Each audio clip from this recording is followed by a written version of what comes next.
प्यारे विद्यार्थियों, जय गुरुदेव। आज हम कक्षा 10 मैथ्स चैप्टर 2 रियल नंबर्स का पार्ट 2 में हमने एक्सरसाइज 2.1 का प्रश्न संख्या 4 किया था।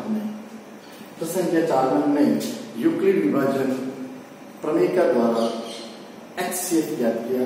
हमें दो धनात्मक पूर्णांक दिए हुए थे और दोनों धनात्मक पूर्णांकों का हमने यूक्लिड विभाजन प्रमेय का उपयोग करके HCF ज्ञात किया। अब हम नेक्स्ट प्रश्न आपके क्वेश्चन नंबर 5 जो आपके सामने है।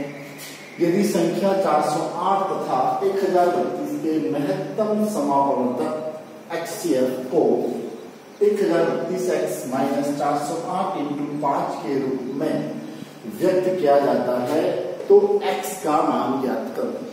हमें यहाँ x का मान ज्ञात करना है और x का मान ज्ञात करने के लिए हमें सबसे पहले इन दोनों पूर्णांकों का HCF ज्ञात करना है। जो HCF आएगा उस HCF को हमें इसके बराबर रखना है। इसके बराबर रखेंगे, वहां से एक समीकरण प्राप्त होगी। उस समीकरण को हल करके हम x का मान ज्ञात करेंगे, वही इस प्रश्न का आंसर होगा। तो हम शुरू करते हैं HCF ज्ञात करना यूक्लिड विभाजन एल्गोरिथम द्वारा। तो सबसे पहले मैं लिखते हैं, हमें पूर्णांक दे रखे हैं दो। इसमें एक पूर्णांक बड़ा है, दूसरा छोटा है। बड़ा पूर्णांक है 1032, छोटा पूर्णांक है 408। अब हम यहाँ यूक्लिड विभाजन एल्गोरिथम का उपयोग करेंगे, जिसमें हम क्या करेंगे। सबसे पहला काम रहता हमारा फर्स्ट स्टेप में हम क्या करेंगे। यहाँ पर फर्स्ट स्टेप में हम भाग लगाएंगे छोटे पूर्णांक का बड़े पूर्णांक में। तो भाग लगाने के लिए देखते हैं यहाँ पर 408, 4 का भाग 10 में 2 बार जा सकता है। 2 से गुणा करते हैं इसको, तो जगह 8 × 16 0 1 4 × 8।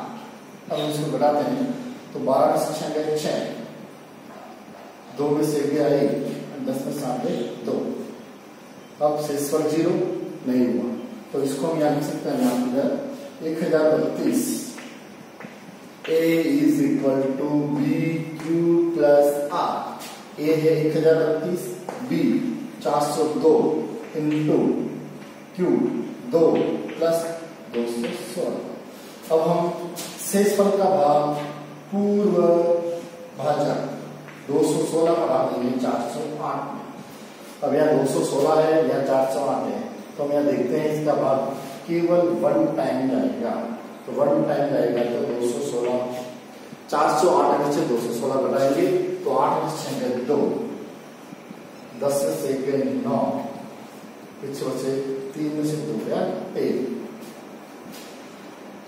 अब हम फिर शेषफल 0 लेंगे, तो सेकंड स्टेप में हम यहाँ लिखेंगे सेम उसी प्रकार A = 408 = 216 × 1 + 192 एंड अगेन 192 का भाग देंगे हम नेक्स्ट जो ऊपर वाला था पूर्व वाला भाजक, उसमें भाग लगाएंगे।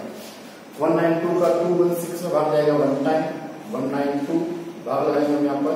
6 में से 2 गए 4, पीछे बचे 11 से 9 गए 2 और 1 में से 1 गए 0।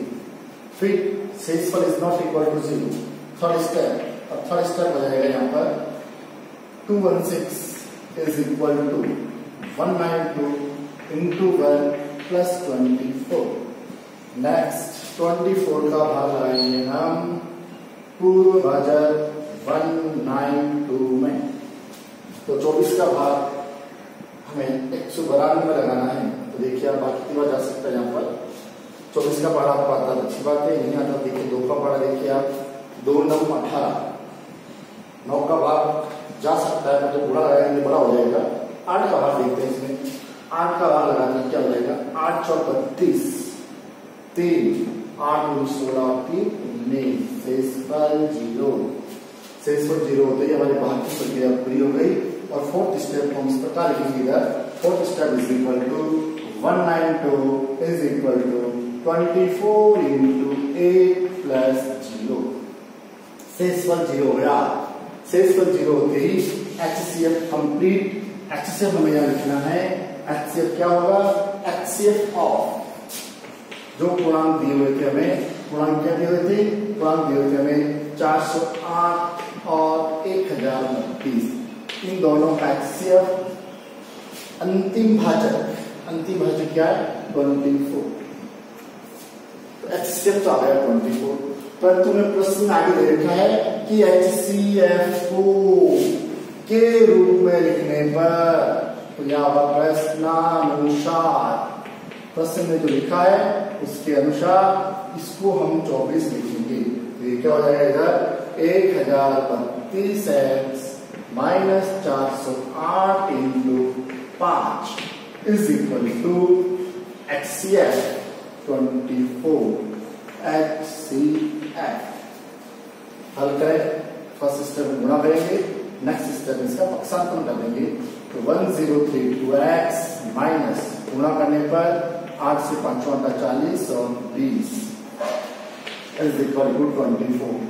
पक्षांतरण 1032x is equal to 24 plus 2040, दोनों को जोड़ देंगे हम।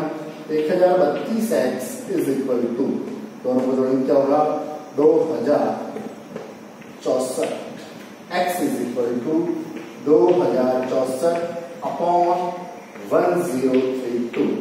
1032 का भाग लगाएंगे तो यहाँ स्पष्ट लिख रहा है, इसका जस्ट डबल है, 10 का डबल 20 और 32 का डबल 64, तो इसका पढ़ा एक बार, ये जाएगा 2 बार। x is equal to 2, x का मान आया 2। यही आपके इस प्रश्न का आंसर है। आपको समझ में आ गया होगा। सबसे पहले हमने दो पूर्णांकों का HCF ज्ञात किया। HCF का मतलब आप सबको पता है। HCF आ गया आपके दोनों पूर्णांकों का अंतिम भाजक।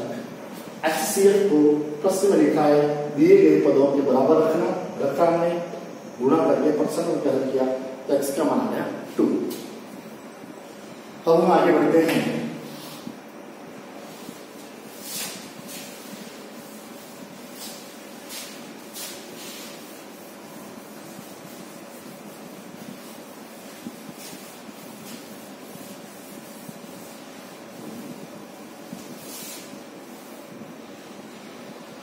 अब आपके प्रश्न वाला में जो इस टाइप के HCF वाले प्रश्न थे कंप्लीट हुए। अब हम नेक्स्ट सेकंड टाइप जो हमने प्रमेय का व्यापक रूप पढ़ा था, A is equal to BQ plus R, उससे रिलेटेड जो प्रश्न है उन प्रश्नों को लेते हैं। तो प्रश्न आपके शेष रह गए 1 2 3। तो सबसे पहले लेंगे प्रश्न संख्या 3। प्रश्न संख्या 3 आपके बुक्स में क्या दे रखा है? प्रश्न संख्या दे रखा है, आपको मैं प्रश्न की PDF भेज दूंगा क्योंकि आपके पास बुक अवेलेबल नहीं होगी। तो देखिए प्रश्न है आपके बुक्स में, दर्शाइए कि किसी भी धनात्मक विषम पूर्णांक संख्या को क्या सिद्ध करना है। मैं देता हूं, चलो दर्शाइए कि किसी भी धनात्मक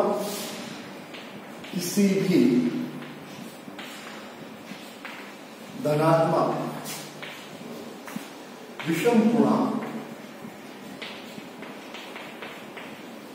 और विषम पूर्णांक आपको दे रखे हैं यहाँ पर, विषम पूर्णांक को 6 प्लस 1, 6 प्लस 3 तथा 6 प्लस 5 के रूप में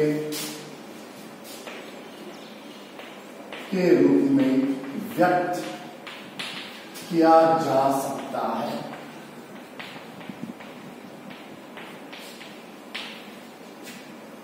तो देखिए यहाँ पर इसको हल करते शुरू। अभी जो हमने प्रश्न किया, प्रश्न संख्या 4 और प्रश्न संख्या 5, उन दोनों प्रश्नों में आपको दो पूर्णांक, धनात्मक पूर्णांक स्पष्ट रूप से दिए हुए थे। हमने एल्गोरिथम का प्रयोग करके HCF ज्ञात किया। अब यहाँ पूर्णांक आपको स्पष्ट पूर्णांक दे रखे हैं और सिद्ध करना है कि ये जो दे रखे हैं आपको, ये विषम धनात्मक पूर्णांक है। तो इसको सिद्ध करने के लिए हमें थोड़ा रिवाइज करना होगा। यूक्लिड विभाजन प्रमेय का क्या है? यूक्लिड विभाजन प्रमेय का, यूक्लिड विभाजन प्रमेय का है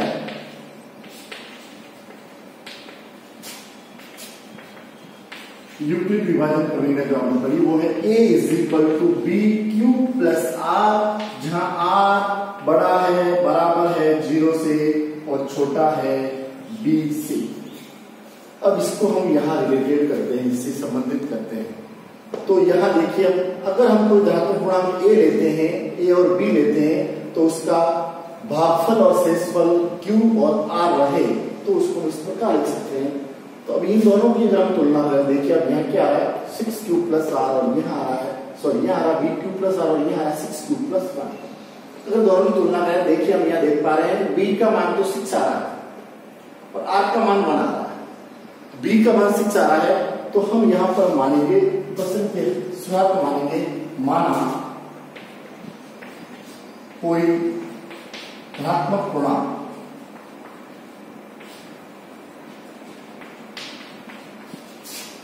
a व b इज इक्वल टू 6 के लिए, b को क्या माना 6,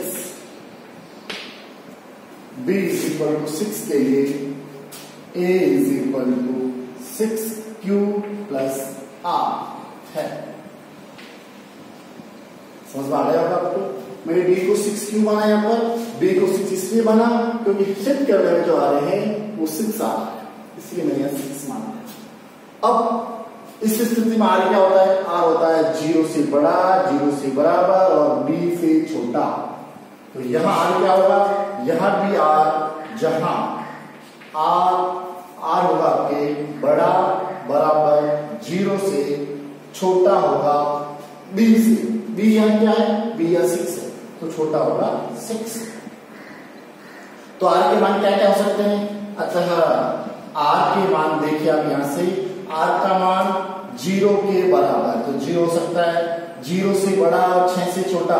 तो 0 से बड़ा और 6 से छोटे की संख्या कौन सी होती है? 1 2 3 4 5। ये सारी संख्याएं 6 से छोटी है और 0 से बड़ी है। तो 0 1 2 3 4 5, ये सारी संख्या जो है 6 संख्या है, 0 1 2 3 4 5, ये सभी अंक जो है 0 से बराबर, बड़ा और 6 से छोटे। तो r के मान ये हो सकते हैं।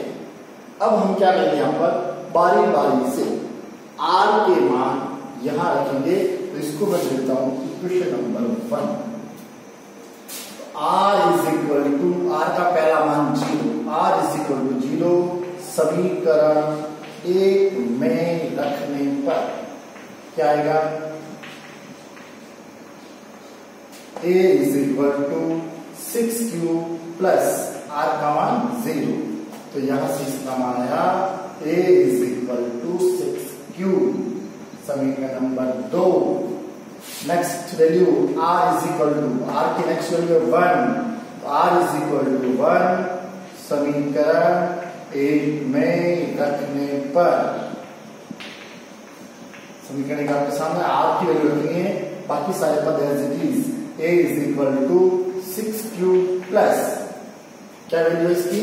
r की वैल्यू 1, ये हो गई 1। और इसको हल संभव इक्वेशन नंबर 3।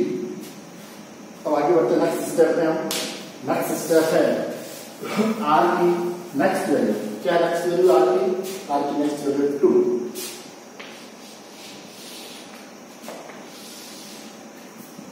समीकरण 1 में r इज इक्वल टू 2 रखने पर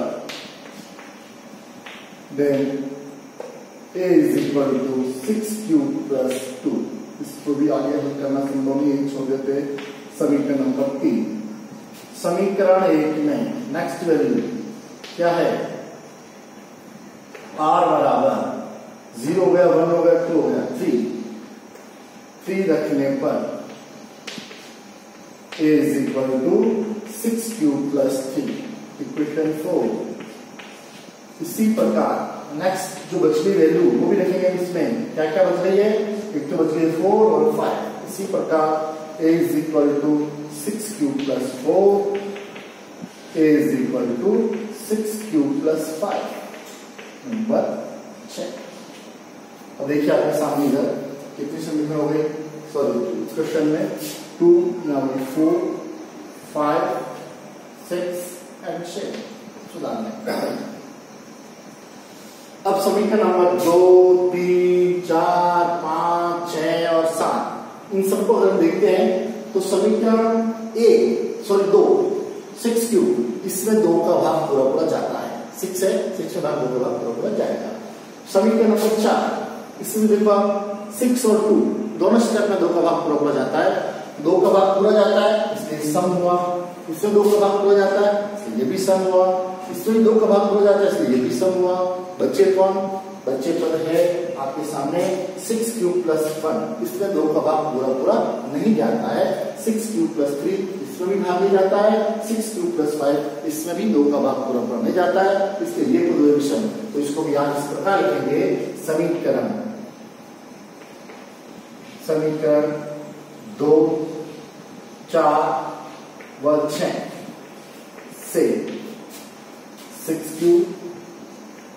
क्यूब प्लस 2, 6 क्यूब प्लस 4 में 2 का भाग पूरा पूरा जाता है, इसलिए यह समपूर्णांक है। इसलिए अतः सिद्ध होता है कि क्या सिद्ध हो जाएगा? बचे हुए पद और पद बच गए। सिद्ध होता है कि शेष पद है आपके पास 6 cube plus 1, 6 cube plus 3 and 6 cube plus 5 विषम धन पूर्णांक है, और हमें यही सिद्ध करना था।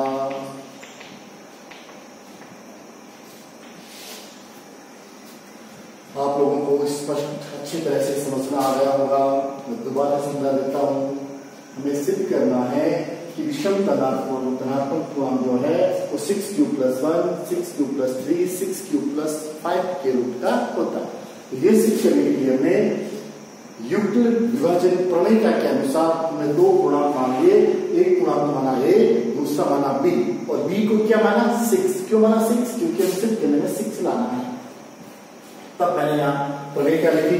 प्रणयिका के अनुसार R का मान हो गया 0 से बड़ा, बराबर और 6 से छोटा। तो ये R के मान क्या क्या हो सकते हैं? R के मान हो सकते हैं 0 के बराबर इसलिए 0, 0 से बड़ा इसलिए 1, 2, 3, 4, 5, 6 से छोटा, इससे आगे 6 से छोटा कोई मान नहीं होता है।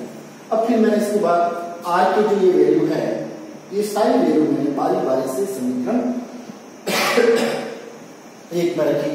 रखने पर ये सारी समीकरण आ गई। इनमें से हमने देखा कि समीकरण 2, 4, 6 इनके जो पद आए हमारे पास, इसमें 2 का भाग पूरा पूरा जाता है, इसलिए समपूर्णांक है। शेष रहे पद विषम धन पूर्णांक है, और हमें यही सिद्ध करना है।